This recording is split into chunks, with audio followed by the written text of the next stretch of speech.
जय श्री कृष्णा।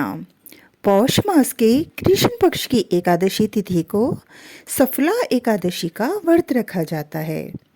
इसी दिन भगवान विष्णु की विधिवत पूजा करने के साथ व्रत रखने से जातकों को हर पाप से मुक्ति मिल जाती है। इसके साथ ही सफलता, सुख, समृद्धि और भाग्य का पूरा साथ मिलता है।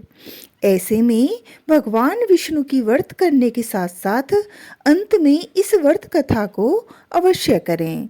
मान्यता है कि ऐसा करने से पूजा संपूर्ण होती है और जीवन में खुशियों की दस्तक होती है।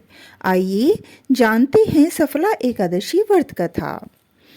महाराज युधिष्ठिर ने पूछा, हे जनार्दन, पौष कृष्ण एकादशी का क्या नाम है? उस दिन कौन से देवता का पूजन किया जाता है और उसकी क्या विधि है? कृपया करके मुझे बताएं।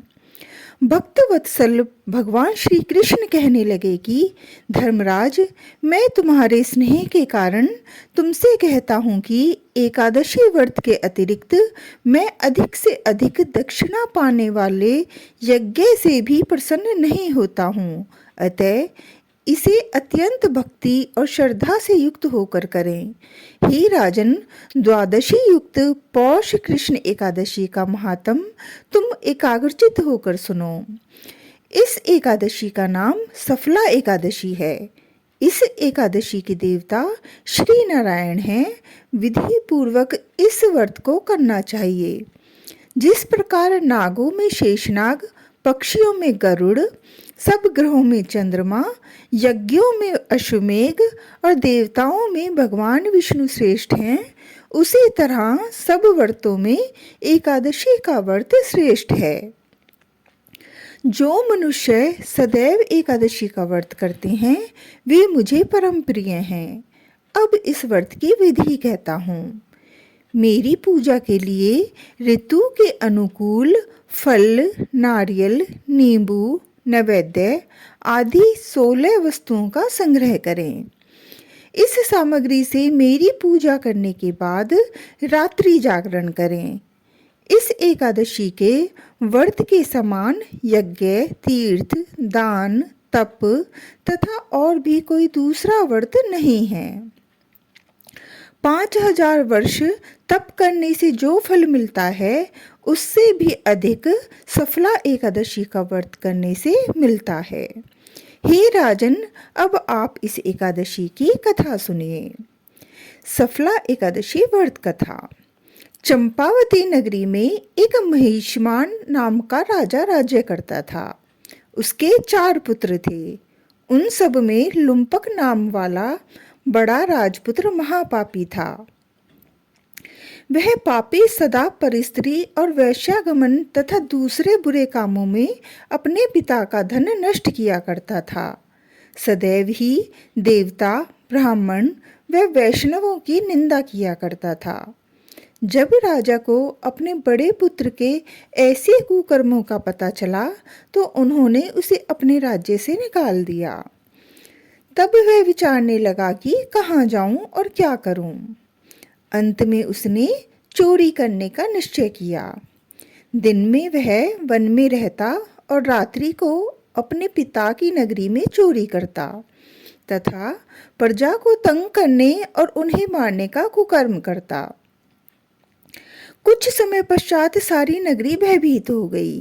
वह वन में रहकर पशु आदि को मारकर खाने लगा। नागरिक और राज्य के कर्मचारी उसे पकड़ लेते किंतु राजा के भय से छोड़ देते।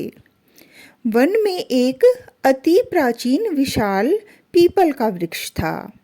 लोग उसकी भगवान के समान पूजा करते थे।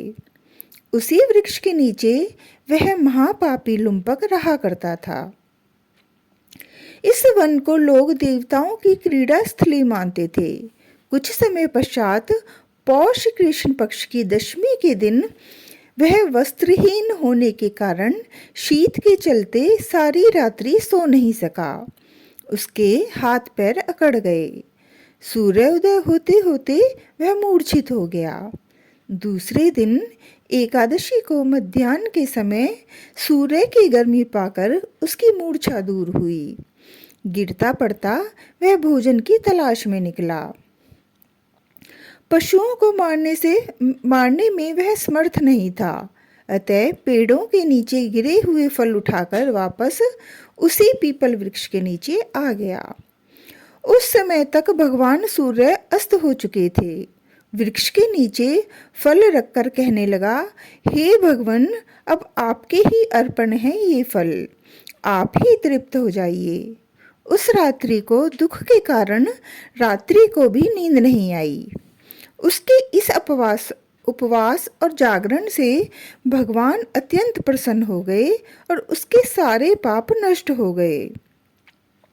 दूसरे दिन प्रातः एक अति सुंदर घोड़ा अनेक सुंदर वस्तुओं से सजा हुआ उसके सामने आकर खड़ा हो गया। उसी समय आकाशवाणी हुई कि हे राजपुत्र, श्री नारायण की कृपा से तेरे सभी पाप नष्ट हो गए हैं। अब तू अपने पिता के पास जाकर राज्य प्राप्त कर। ऐसी वाणी सुनकर वह अत्यंत प्रसन्न हुआ और दिव्य वस्त्र धारण करके भगवान आपकी जय हो कहकर अपने पिता के पास गया। उसके पिता ने प्रसन्न होकर उसे समस्त राज्य का भार सौंप दिया और वन का रास्ता लिया। अब लुम्पक शास्त्रानुसार राज्य करने लगा। उसके स्त्री, पुत्र आदि सारा कुटुंब भगवान श्री नारायण का परम भक्त हो गया। वृद्ध होने पर भी वह अपने पुत्र को राज्य का भार सौंपकर वन में तपस्या करने चला गया और अंत समय में वैकुंठ को प्राप्त हुआ।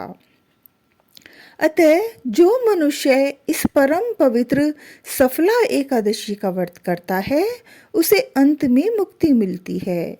जो नहीं करते वे पूंछ और सींगों से रहित पशुओं के समान हैं। इस सफला एकादशी के महात्म को पढ़ने अथवा श्रवण करने से मनुष्य को अश्वमेध यज्ञ का फल मिलता है। अतः सफला एकादशी का व्रत हर मनुष्य अवश्य करे, ताकि जाने अनजाने में उससे हुए पाप कर्म दूर होकर वैकुंठ में स्थान मिले। 5000 वर्ष तप करने से जो फल मिलता है उससे भी अधिक फल सफला एकादशी का व्रत करने से प्राप्त होता है। जय श्री कृष्णा।